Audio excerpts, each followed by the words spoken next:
जय हिंद दोस्तों, वंदे मातरम। देखिए, समय किसका बुरा नहीं आता, और जब समय बुरा आता है तो अच्छे से अच्छा, बड़े से बड़ा इंसान भी भगवान की शरण में पहुंच ही जाता है। विराट कोहली को लेकर काफ़ी आलोचनाएं इस बात को लेकर भी हुई हैं कि वो काफ़ी ज़्यादा वोक हैं, और उनके वोक होने के कारण ही कहीं ना कहीं उनके फॉर्म में जो ये एकदम से गिरावट देखने को मिली है, वो एक वजह रही है।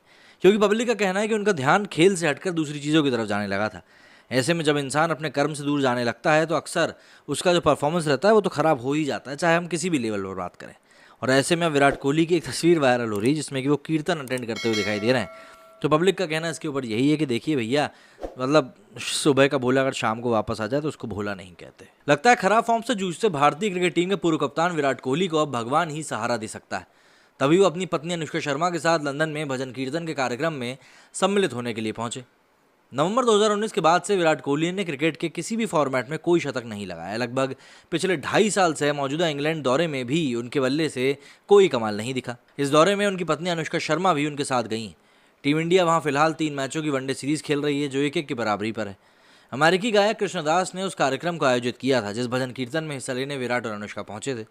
भक्ति गीतों के मशहूर गायक कृष्णदास के एक प्रमुख शिष्य ने सेलिब्रिटी कपल के साथ तस्वीरें शेयर करी, जिसके बाद सोशल मीडिया पर इसका पता चला। हनुमान दास द्वारा शेयर किए गए पोस्ट से पता चला है कि लंदन के यूनियन चैपेल में ये कार्यक्रम 14 से 15 जुलाई को आयोजित किया गया था। बता दें कि फरवरी 2022 के बाद से विराट कोहली ने अंतर्राष्ट्रीय मैचों में एक भी अर्धशतक नहीं लगाया है। उनका पिछला शतक भी नवंबर 2019 में एक कमजोर टीम बांग्लादेश के विरुद्ध आया था, जहां कई दिग्गजों ने उनकी आलोचना की है तो कई उनकी वापसी की उम्मीद भी जता रहे हैं। बता दें कि हिंदुओं को ज्ञान देने के लिए विराट कोहली और अनुष्का शर्मा कई बार निशाने पर आ चुके हैं। हाल ही में वेंकटेश प्रसाद ने कहा था कि किसी भी प्लेयर को फॉर्म में ना होने पर वे उसे ड्रॉप नहीं करते हैं बल्कि रेस्ट देते हैं।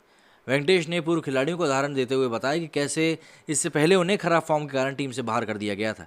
इससे पहले कपिल देव ने भी विराट कोहली को टीम से बाहर करने की बात करी थी। इसके बाद रविचंद्रन अश्विन को टेस्ट के प्लेइंग 11 के बाहर किया करने का उन्होंने एग्जाम्पल दिया था और कहा था कि आखिर कोहली को क्यों नहीं, लेकिन उनके सपोर्ट में शोएब अख्तर सामने आए हैं, बाबर आजम सामने आए हैं और कई ऐसे विदेशी क्रिकेटर्स हैं जो कि कोहली के सपोर्ट में सामने आए और कहा है कि भाई कोहली के ऊपर इतना भी दबाव बनाया जाना ठीक नहीं है। देखिए, क्रिकेट एक ऐसा खेल है जहां पर कि फॉर्म ऊपर नीचे होता रहता है, लेकिन इस समय विराट कोहली जिस दौर से गुजर रहे हैं वो दौर ऐसा लग रहा है खत्म होने का नाम ही नहीं ले रहा। कई लोगों का तो ये भी कहना है कि उनका जो एटीट्यूड है कहीं ना कहीं वही आड़े आ रहा है, क्योंकि वो चीज़ों को उस तरीके से देख नहीं रहे हैं जिस तरीके से अब उनको देखने की ज़रूरत है। दरअसल इस तरह के पड़ाव अमूमन एक खिलाड़ी के दौर मतलब जीवन में, उसके पूरे क्रिकेटिंग करियर में तभी आते हैं जब उसको इवॉल्व होना होता है। तेंदुलकर भी अपने आप में एक महान खिलाड़ी है, लेकिन उनका भी ऐसा नहीं कि उनके करियर में बिल्कुल स्ट्रीमलाइन, बिल्कुल मक्खन की तरह उनका करियर चला गया था। उनके करियर में भी कई सारे ऐसे पड़ाव आए थे जबकि उनको सेल्फ एवेल्युएशन करना पड़ा था। ऐसा विराट कोहली के साथ इंग्लैंड के दौरे पे भी हुआ था, जब उनका पैच इतना बुरा हो गया था कि पैच दिखाई ही नहीं दे रहा था। तो ऐसे में फिर उन्होंने घर वापस आकर सचिन तेंदुलकर से राय ली थी और भी कुछ क्रिकेटरों के साथ बात करी थी, जिसके की बाद उन्होंने जो अगला दौरा किया था इंग्लैंड का उसमें उन्होंने बहुत शानदार प्रदर्शन किया था। तो ऐसे में विराट कोहली को एक बार फिर से ज़रूरत है कहीं ना कहीं अपने बेसिक्स की तरफ लौटने की और चीज़ों का दोबारा से एक बार एवेल्युएशन करने की कि आखिर गलती हो कहाँ पर रही है। मेरे स्टूडियो में फिलहाल इतना ही। जय हिंद, जय भारत।